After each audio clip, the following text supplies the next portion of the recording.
सकते हैं। First of all congratulation Ankit for achieving all India rank 135 in mechanical GATE 2025।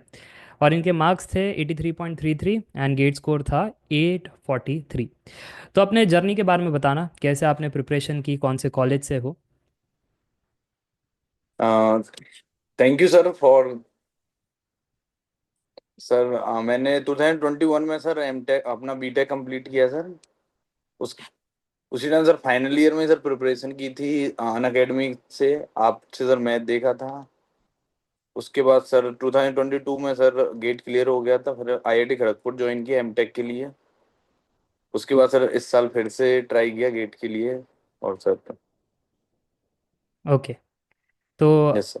आपने 2022 में ही मतलब क्रैक कर लिया था और एमटेक चले गए थे, राइट? तो आपकी उस यस टाइम सर। क्या रैंक थी, और कौन से इसमें आपने एमटेक किया?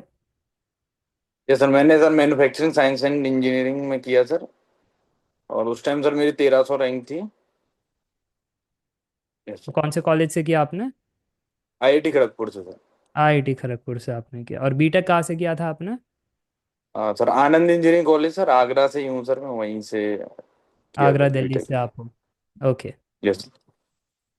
तो 2023 2024 में आपने गेट नहीं दिया लगता है, सीधा अभी दिया 2025। Yes sir.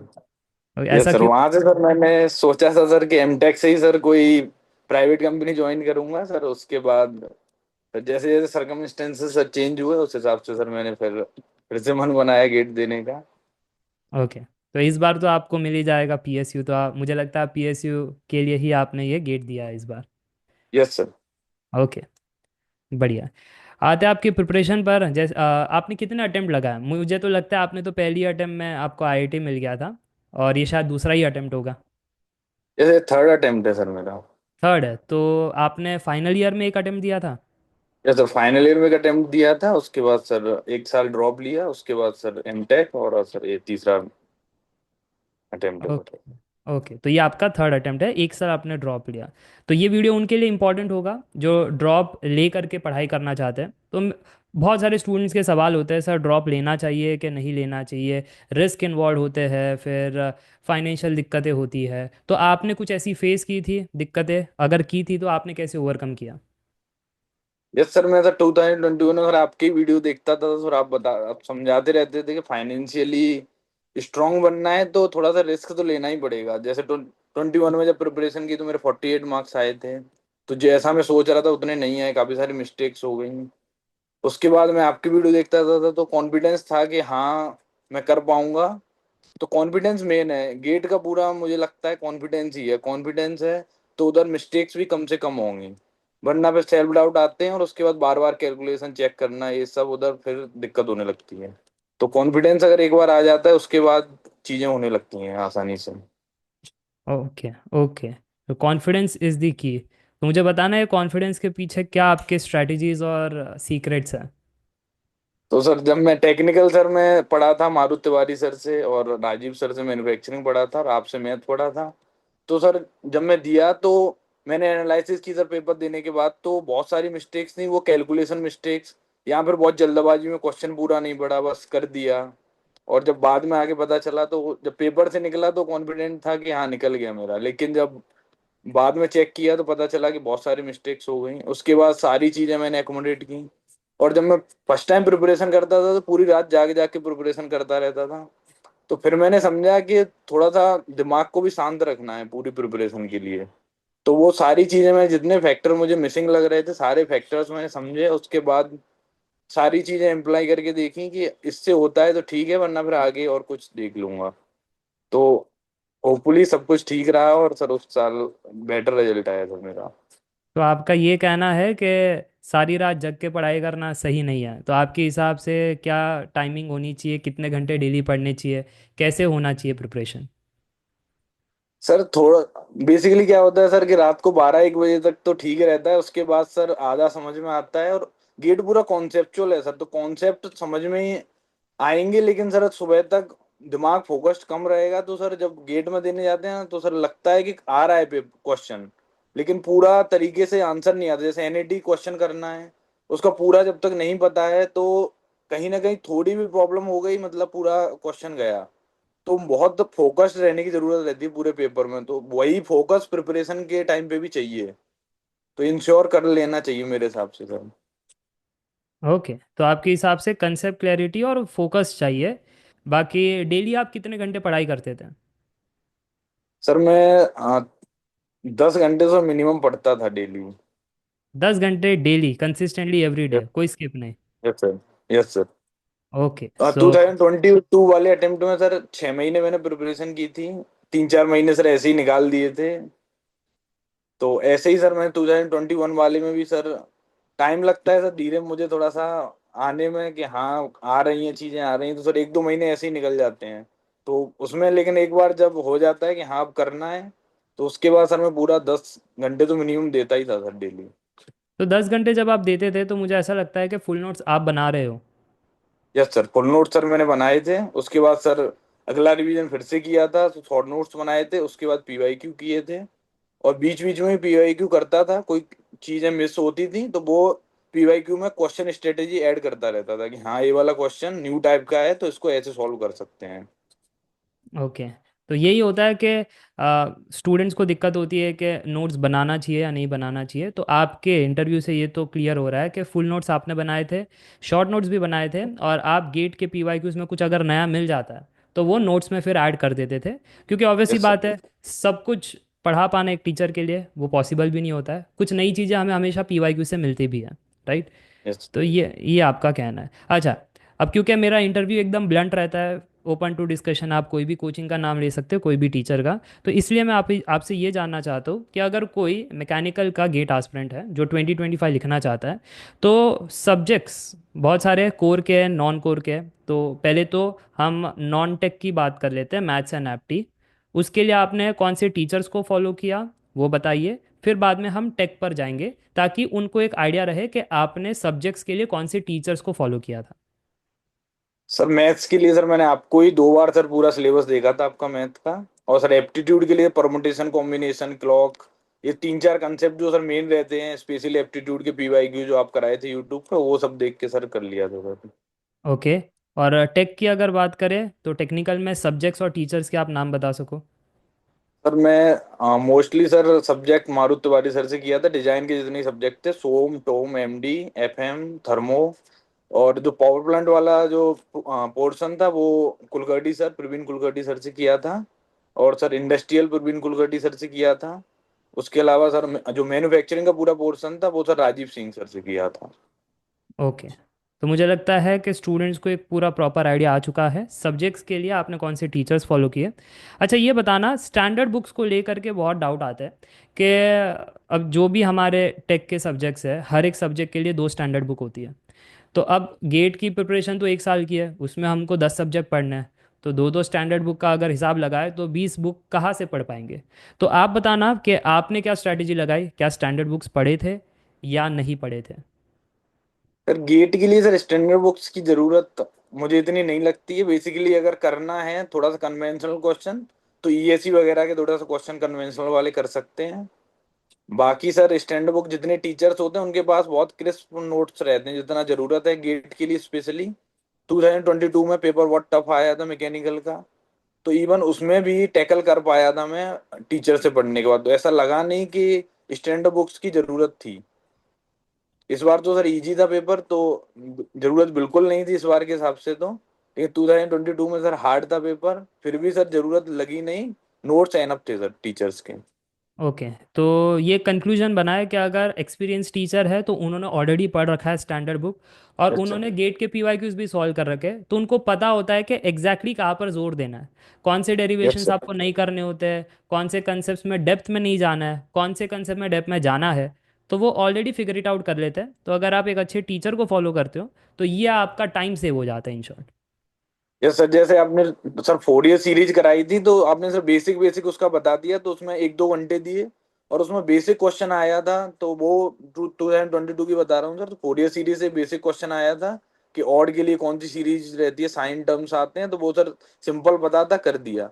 लेकिन सर पूरा 4 ईयर सीरीज करने जाए और उससे नहीं आए तो बहुत टाइम वेस्ट भी है और सर कोई फायदा भी नहीं होने वाला। तो सर गेट वाले भी सर ऐसे बहुत ब्लंट क्वेश्चन नहीं पूछते हैं कि 10-20 नंबर का ऐसा पूछ दिया जो एग्जिस्ट ही नहीं कर रहा है। वो उनको ये भी होना चाहिए ना कि ये ऐसा नहीं, हलवा एग्ज़ाम नहीं है कि सभी 100 लेकर आ जाए। तो उनको भी ऐसा होता अच्छा। है कि यार 10 मार्क तो ऐसे होने चाहिए कि हाँ, कि लोगों को लगे कि भाई गेट का एग्ज़ाम है ना। तो वही वही तो एक डर होता है ना, इसलिए बहुत सारे स्टूडेंट्स कहते भी है सर गेट तो बहुत टफ होता है, सुना ऐसा है कि इसमें इंजीनियरिंग के जैसे नहीं पूछा जाता है। तो आपका क्या कहना है इस पर? मेरा तो सर वही जो टारगेट रहता था वो 80-90 मार्क्स का मैं टारगेट करता था कि ये वाले मार्क्स लेके आने हैं। और मेरा टारगेट भी इस बार भी सर मैंने अपना टारगेट किया था कि अराउंड 200 रैंक लेके आनी है। वही टारगेट था और मैंने टारगेट भी 75 मार्क्स का किया था सर, इतने आ जाएं तो मैं सेफ जोन में रहूंगा। तो सर उससे थोड़ा 8 नंबर ज़्यादा ही आए तो सर और सेफ हूँ। तो वही सर था मेरा कि क्योंकि सर इस बार मैं 2 महीने ही प्रिपरेशन किया था बस। ओके, तो मेरे को एक बताना, आपका पहला रैंक था 1300, उसके पहले तो आपने एक ड्रॉप लिया है, तो फर्स्ट अटेम्प्ट में तो आई गेस क्वालिफाई किए होंगे। सो क्वालिफाई के बाद आपने 1300 रैंक अचीव किया और अब सीधा आपका जंप है 135, तो एक काफ़ी ड्रास्टिक जंप है। तो आपको क्या लगता है ऐसा क्या स्टेजेस था कि पहली इसमें क्वालिफाई हुए, सेकेंड इसमें 1300 और थर्ड इसमें 135? तो आपको क्या लगता है क्या चेंजेस आपने किए हैं पढ़ाई में? सर चेंजेस सर इस बार रहे कि सर बहुत सारे कंसेप्ट बहुत, जैसे सर एमटेक भी की तो सर उस टाइम भी सर बहुत सारे कंसेप्ट क्लियर हो गए। जैसे सर मैं मैन्युफैक्चरिंग से किया तो सर मैन्युफैक्चरिंग वही सब्जेक्ट से तो वो बहुत अच्छे से क्लियर थे मेरे। दूसरा सर धीरे धीरे करके सर बहुत सारे वेराइटी ऑफ क्वेश्चन सर पता चल गए कि ऐसे क्वेश्चंस आ सकते हैं, तो वेराइटी ऑफ क्वेश्चंस का आइडिया था माइंड में। बहुत सारे फॉर्मूला बहुत टाइम से रिवाइज करता रहा तो सर फॉर्मूला याद करने की जरूरत नहीं पड़ी, सीधा याद थे पहले से ही। तो बहुत बहुत सारी चीजें, जैसे मैथ था तो बहुत सारे टाइप के पीवाईक्यू याद थे। तो मैं सिर्फ मैकेनिकल के पीवाईक्यू लगाया और सीधा पेपर देने चला गया। आपके नोट्स रिवाइज किए, एक बार सारी पीडीएफ देख ली, शॉर्ट नोट्स देख लिए, फॉर्मूला रिवाइज कर लिए और सीधा पेपर देने चला गया। तो कम टाइम था सर, उसी हिसाब से सीधा प्रिपरेशन की कि टू द पॉइंट ऐसा ऐसा करना है वही सर।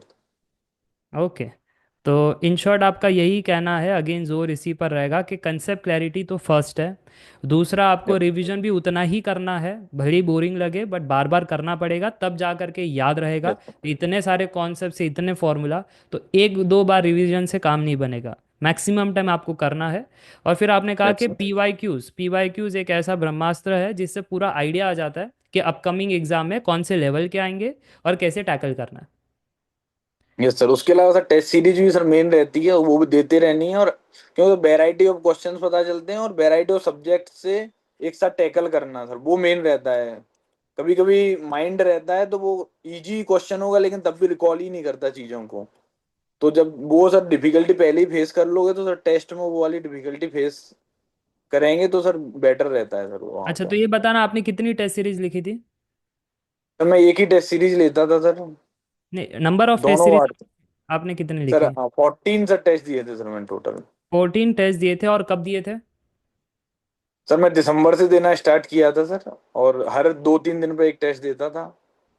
अच्छा, अब ऐसा भी होता होगा टेस्ट दे रहे हो, फिर कोई टेस्ट में बहुत कम मार्क्स आ रहे हैं, तो फिर यस जो सर। डिमोटिवेशन होता है, जो सेल्फ डाउट होता है, उससे आप कैसे ओवरकम किए? सर बेसिकली यही रहता है कि जैसे एक टेस्ट दिया था सर तो मेरे 45 मार्क्स ही आए थे। तो तब मेरे को लगा कि इस बार का मेरा अटेम्प्ट गया, लेकिन सर उसके बाद पूरा फिर से रिवाइज किया, अगला टेस्ट दिया तो सर उसमें बेटर मार्क्स आए। तो ज्यादा मार्क्स, जैसे सर एक जो मारू सर पता बोलते थे कि अगर किसी टेस्ट में कम मार्क्स आते हैं ना तो एकदम अपने अंदर गुस्सा लाओ कि हाँ अगले टेस्ट में कुछ भी करके फोड़ना है। तो सर वही रहता था कि अगर कम मार्क्स आ गए तो अगले टेस्ट कितना भी हार्ड आ जाए वो फिर मार्क्स लेके ही आने हैं, चाहे कितना भी फोकस लगाना पड़े, कुछ भी करना पड़े, वो लाने हैं मार्क्स। तो सर वही रहता था, थोड़ा सर अंदर से आना चाहिए कि हाँ करना है, मतलब करना है। तो जिद है मतलब आप में, कि वो नेवर गिव अप वाला एटीट्यूड होगा तभी कुछ हो सकता है। नहीं तो ये जो स्विंग्स है, अब कई बार कैसा होता है, कंसिस्टेंसी इशू आती है, कभी सेल्फ डाउट आता है, कभी ओवर थिंकिंग होता है, कभी नेगेटिव न्यूज़ आ जाती है प्राइवेटाइजेशन और ये सारी को लेकर के। तो आप ये स्विंग से कैसे डील करते थे? ये सर वो टेलीग्राम पे सर आप देखो कोई ना कुछ नई न्यूज बताता रहता है कि ऐसा हो गया वैसा हो गया। तो सर मैं वो सब फोकस ही नहीं करता सर, अपॉर्चुनिटी आएगी तो अपने पास, अगर अपॉर्चुनिटी आई और अपने पास सर स्कोर कार्ड ही नहीं है तो कुछ नहीं कर पाओगे।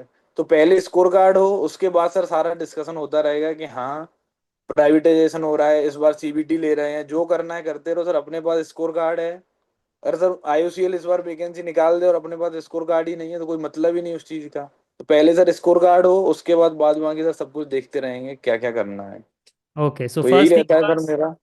हाँ, फर्स्ट थिंग फर्स्ट, कि आपको पहले एक स्टेप तो क्लियर करना है कि गेट में अच्छा रैंक लाना है। फिर अगर अगर 10 वैकेंसी भी हो और अगर आपका रैंक बढ़िया हो, 1:10 के रेशियो में बुला ले, तो आपका तो होना ही है। अगर अच्छे से आपने प्रिपरेशन की अच्छा है तो वो तो होना ही है। सो ज़्यादा नेगेटिव थिंकिंग आपको करना नहीं है, क्योंकि क्या होता है, नेगेटिव पर ही ज़्यादा व्यूज़ आते हैं, नेगेटिव पर ही ज़्यादा डिस्कशन होता है। तो अगर वही बात है, फिर वही प्रोपागेट होता रहता है सोशल मीडिया में, और चीज़ें घूमती रहती है, तो कुछ स्टूडेंट्स को बहुत अफेक्ट करते हैं। तो अफेक्ट करने का, तो पढ़ाई कर नहीं पाते, और पढ़ाई कर नहीं पाते तो रैंक आता नहीं है। तो वो चीज़ें तो आपने कहा कि सीधा उसे बॉयकॉट ही करना है, ऐसे चीज़ों से बाहर ही निकलना है, और डेली आपको 10 घंटे जब पढ़ाई कर रहे हो तो बाकी फिजूल का तो टाइम है भी नहीं। अच्छा, ये बताना कि 10 घंटे पढ़ाई की, फिर उसके बाद एन्जॉयमेंट के लिए या माइंड को फ्रेश करने के लिए आप क्या करते थे? सर बस वॉक कर लेता था थोड़ा बहुत और घर पे बात करना, बाकी से थोड़ा म्यूजिक सुनना, यही सब रहता था सर। और दूसरा सर जैसे जब जब फ्री रहता था तो बीच में एक आध दिन मूवी वगैरह देख ली, जिससे माइंड थोड़ा रिलैक्स रहे। कभी कभी हो जाता है कि सर अब हो ही नहीं रही पढ़ाई कैसे भी, तो उस टाइम थोड़ा सा बिल्कुल चिल कर दो कि हाँ अभी छोड़ दी, 10 घंटे 20 घंटे एक दो दिन निकल जाने तो कोई दिक्कत नहीं, अपने आप लगने लगेगा कि हाँ पढ़ने की जरूरत है। ओके। तो अच्छा, तो आपने ये तो बता दिया, ये सारी चीज़ें जैसे कोर सब्जेक्ट्स आपने कैसे पढ़ाई किया, मैथ्स एप्टी, नंबर ऑफ अटेम्प्ट्स हो गया।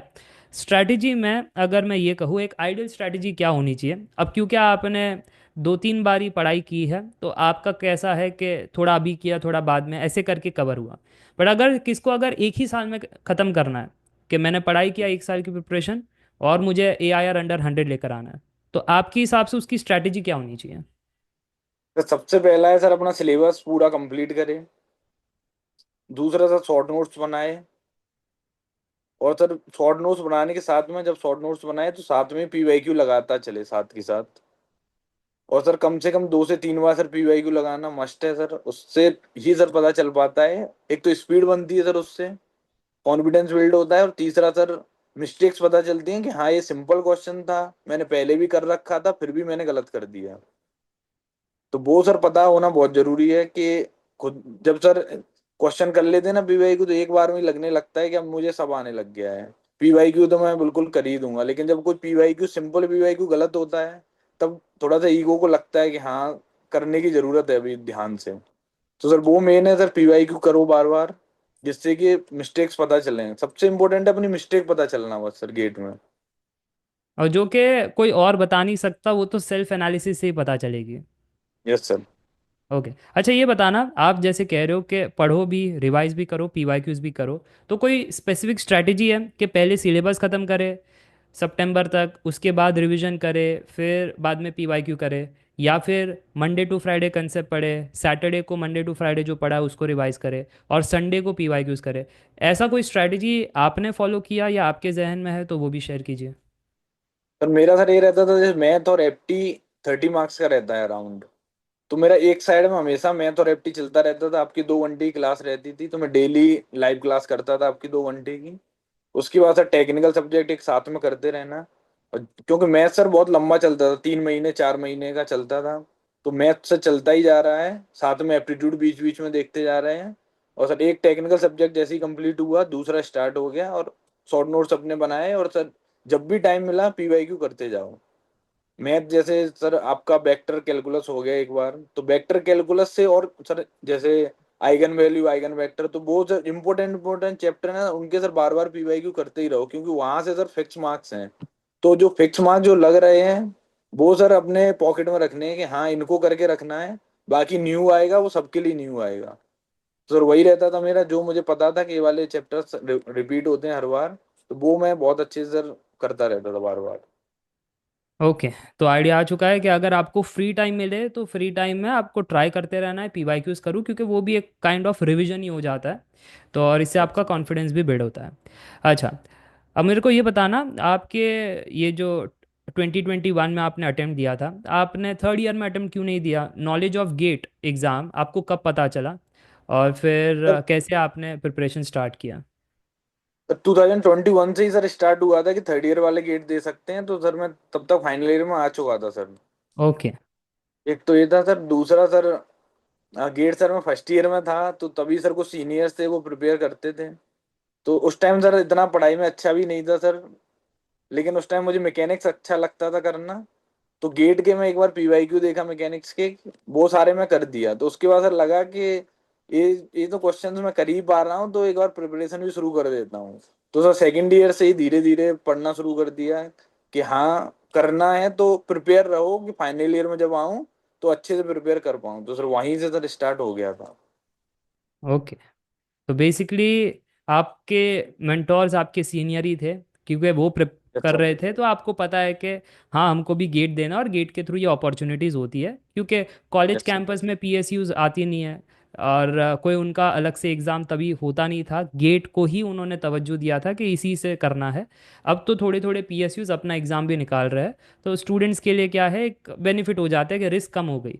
कि जैसे एचएल का अच्छा। एग्ज़ाम है, तो वो लिख करके हम एचएल में जा सकते हैं, एचपीसीएल है, और भी ऐसे पीएसयूज है।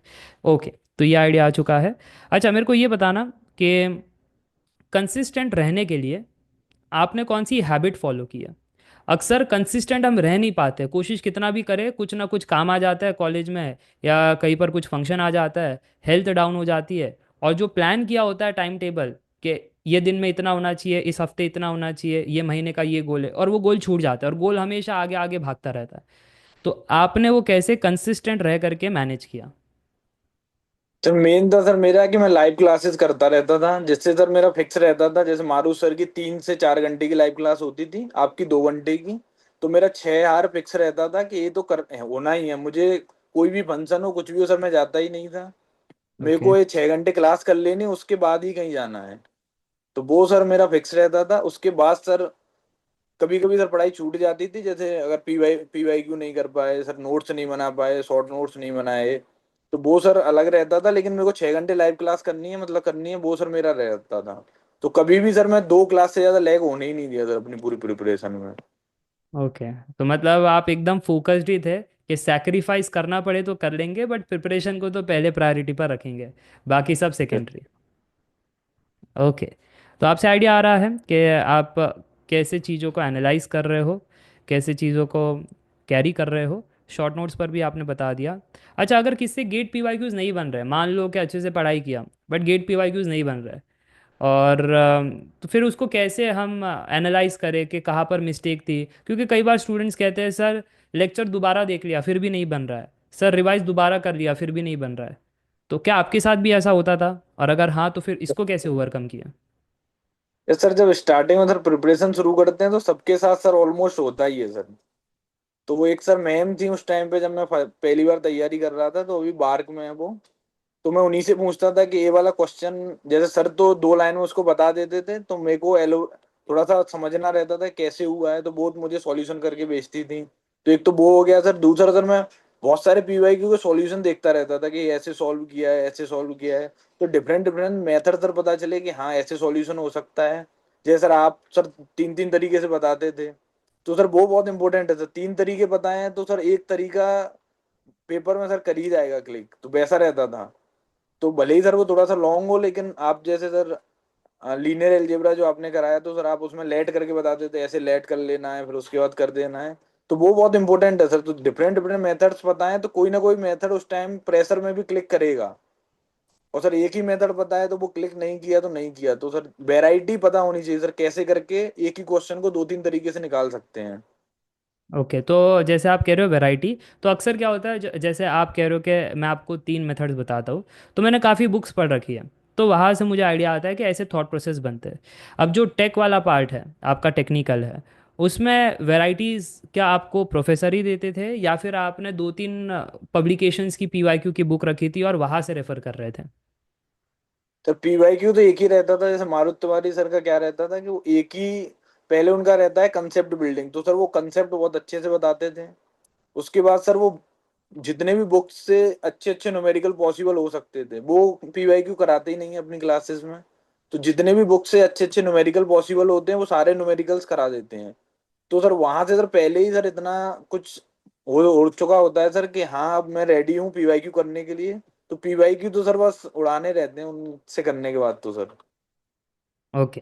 तो आपको इतना कॉन्फिडेंस आ जाता है वो टीचर से पढ़ाने के बाद, सो इट्स गुड। क्योंकि नहीं तो अक्सर मैकेनिकल के स्टूडेंट ही कहते हैं कि थोड़ा सा ट्विस्ट हो जाता है क्वेश्चन में और हम रॉन्ग फार्मूला यूज़ कर लेते हैं और सवाल गलत बन जाता है। वो छोटे छोटे क्वेश्चंस में कुछ टर्म्स को अगर चेंज कर देते हैं तो फार्मूला चेंज हो जाता है।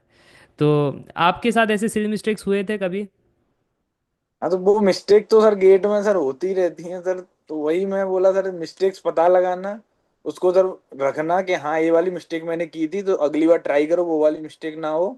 और तीसरा सर बेसिक, जैसे सर इस बार मैं पेपर दिया तो दो तीन फॉर्मूला मुझे याद ही नहीं थे, तो सर वो मैं, जैसे सर कराते तो डेरिवेशन कराते हैं सर हर चीज का, तो सर वो डेरिवेशन ही कर दिया सर मैं गेट में आराम से। इतना टाइम था पेपर में कि मैं दो अच्छा। तीन फॉर्मूला ड्राइव ही कर दिया बैठ के सर वहां पे। तो ओके। सर वो 5-6 नंबर वहां से सर इंक्रीज हुए, तो वो सर था चीज। तो ये भी एक लर्निंग है। अक्सर स्टूडेंट्स डेरिवेशन को छोड़ देते हैं इस उम्मीद में कि फॉर्मूला ऐड कर लेंगे तो टाइम सेव हो जाएगा, क्यों डिराइव करके 2-3 मिनट वेस्ट करें, जो कि 30 सेकंड में हमारा काम हो जाता है। बट ऐसा होता है कि उनको बाद में रियलाइज़ होता है कि जब 10 सब्जेक्ट हमारे पास होंगे, 10 से 12, तो इतने सारे फॉर्मूला याद कैसे रखेंगे। तो आप कह रहे यस हो कि सर। अगर डेरिवेशन का आइडिया भी हो थोड़ा सा कि हाँ इधर से शुरुआत करके ये फाइनल केस पे आ सकते हैं, तो वो एग्ज़ाम में हेल्प कर जाता है कि अगर फॉर्मूला भूल गए तो डिराइव तो कर सकते हैं हम, क्वेश्चन को छोड़ यस के नहीं सर। आएंगे, बना करके आएंगे। अच्छा। अब जब आप गेट एग्जाम में हो और कभी आपके साथ ऐसी सिचुएशन हो जाती है कि पहले 2-3 क्वेश्चन बन ही नहीं रहे और एकदम कॉन्फिडेंस की धज्जियां उड़ जाती है, तो फिर आप वहाँ से कैसे ओवरकम करते हो? क्योंकि एग्जाम में होता है प्रेशर, मानो या मत मानो, कोई कितना भी अच्छे से प्रेप कर ले, रिवीजन कर ले, बट वो प्रेशर वाला तो होता ही है जिसमें अगर मूड स्विंग हो गया, गलती से लो हो गए, तो वो 1+1 को 11 करने में देरी नहीं लगती है। तो आपने वो कैसे मैनेज किया? सर वो तो सर सबके साथ होता है, वो मेरे साथ भी सर हुआ इस बार सर। जब टाइम कम बचा था तो थोड़ा डेरिवेशन में टाइम निकाल दिया था, तो आखिरी 5 मिनट में मैं 3 न्यूमेरिकल करके आया था और तीनों से गलत हो गए सर। तो अरे वो अरे। तो सर हो जाता है, लेकिन यही रहता है कि सर टाइम है तो पहले से डिवाइड करके चलो, जैसे सर आप बताते थे स्ट्रेटेजी, जो ट्राइंगल वाली, कि सबसे पहले इजी क्वेश्चंस हैं उनको कर लो। तो वो सर मैं स्ट्रेटेजी लगा रहा था कि ये इजी क्वेश्चंस हो गए, उसके बाद मीडियम वाले हो गए, तो जो थोड़े से टफ क्वेश्चन मुझे लगे, एक दो क्वेश्चन मुझे टफ लगे, वो मैं छोड़ दिया था। लेकिन जब तक उनके पास दोबारा से आया वापस, 2-3 बार में सोचा, फॉर्मूला माइंड में लाया कि हाँ यही लगाना है, तब तक सर थोड़ा सा देर हो गया था। तो जल्दी जल्दी में किया तो सर वो मिस्टेक्स हो जाती हैं, लेकिन सर सबसे पहले वही है कि इजी और जो मीडियम मॉडरेट क्वेश्चन रहते हैं ना, वो सबसे पहले कैप्चर कर लो कि हाँ ये आ गए मार्क्स, मतलब जो सर रहते हैं ना सर, जैसे 10,000 लोग पास करेंगे गेट, तो सर उसमें से अब टॉप 2,000 में तो हो गए सर, अगर इजी और मीडियम कर लिए। तो फिर सर कंपटीशन आता है कि अब टॉपर्स में कैसे जाना है, तो वो टफ क्वेश्चन जो 4-6 रहते हैं सर, वहां से सर, तो उसमें से 2-3 क्वेश्चन भी बन गए टफ, तो सर हो गया सर काम। तो यही रहता था सर कि इजी क्वेश्चंस को नहीं बस छोड़ना है। तो इस बार सर एक चीज यही अच्छी हुई कि सर कोई हाँ। भी इजी और मॉडरेट क्वेश्चन गलत नहीं हुआ मुझसे। ओके। तो ये काफ़ी इम्पोर्टेंट लर्निंग है। मानो या मत मानो, इन्होंने बहुत ही गोल्डन पॉइंट कहा है कि एग्ज़ाम में होता क्या है, स्टूडेंट्स क्वेश्चन बाय क्वेश्चन जाते हैं और फिर कहीं क्वेश्चन में अगर अटक गए तो उनको पता नहीं चलता, 5 मिनट तो निकल ही जाते हैं। वो सोचते हैं ये तो देखा है, ये कॉन्सेप्ट तो मैंने पढ़ा है, बट उधर वो क्लिक नहीं होता है कि कौन सा फॉर्मूला, कौन सा स्टेप करना है, और उस चक्कर में 5 मिनट निकल जाते हैं। और वो ऐसे बिल्डअप होता रहता है, 5 मिनट यहाँ निकल गया, 3 मिनट वहाँ निकल गया, ऐसे करते करते फिर जो इजी क्वेश्चन लास्ट के होते हैं वहाँ तक वो पहुँच ही नहीं पाते। तो इसलिए आप कह रहे हो, जो मैं हमेशा रिकमेंड करता हूँ, ट्रायंगल कह लो, राउंड लॉजिक कह लो, कि राउंड 1 में इजी क्वेश्चन बनाओ, राउंड 2 में मीडियम लेवल, और राउंड 3 में टफ करना, ताकि अगर अटक गए कहीं पर टफ क्वेश्चन में, तो वैसे भी राउंड 3 का था, समय बहुत है, इजी मीडियम तो हमने कर लिए, बचा हुआ समय इसी पर देना है। तो ये चीज़ आपने कहा, पहला पॉइंट। और दूसरा पॉइंट आपने कहा था कि टाइम मैनेजमेंट इम्पॉर्टेंट है। अगर टाइम मैनेज नहीं कर कर पाए पूरे पेपर में, अगर प्रेशर, आपने कहा कि डिवाइड करना चाहिए, तो अगर टाइम मैनेजमेंट नहीं कर पाए तो फिर अंतिम में वही होगा जो सबके साथ होता है, हड़बड़ी में गड़बड़ी। और फिर जो आने वाले क्वेश्चंस होते हैं, जो मार्क्स आने वाले, उसमें हम गलत करते हैं, और गलत करने का दुख नहीं, फिर वो नेगेटिव मिलता है, वो ज़्यादा दुख होता है। जो रैंक ऊपर यस। अच्छी आनी चाहिए थी वो और नीचे गिर जाती है।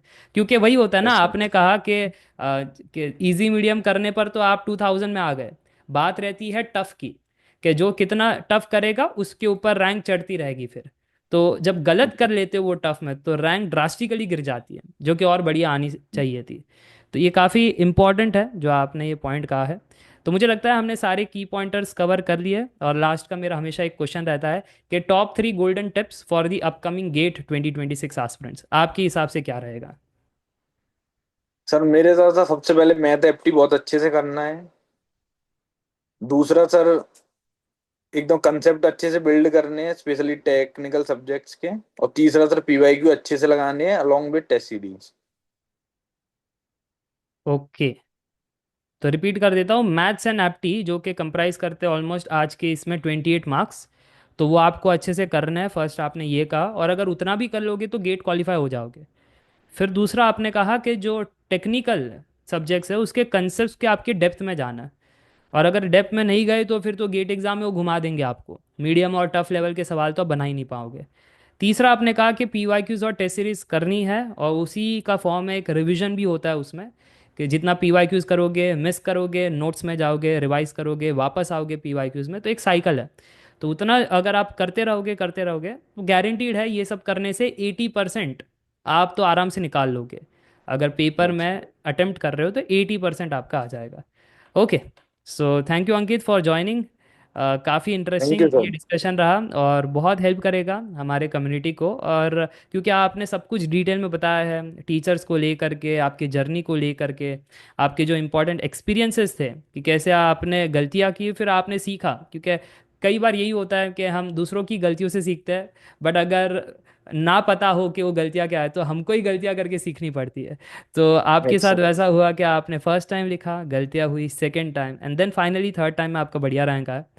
सो थैंक यू फॉर ज्वाइनिंग। आगे मुलाकात एक और बार करेंगे जब आप पीएसयू में चले जाओगे, तो उस पर भी हम एक पॉडकास्ट करेंगे कि कैसा रहा आपका पीएसयू का इंटरव्यू एंड कामकाज कैसे चल रहा है। सो ज़रूर से हम आगे भी मिलेंगे, ऐसे ही हमारे कम्युनिटी को गाइड करना। And yes, thank you for joining.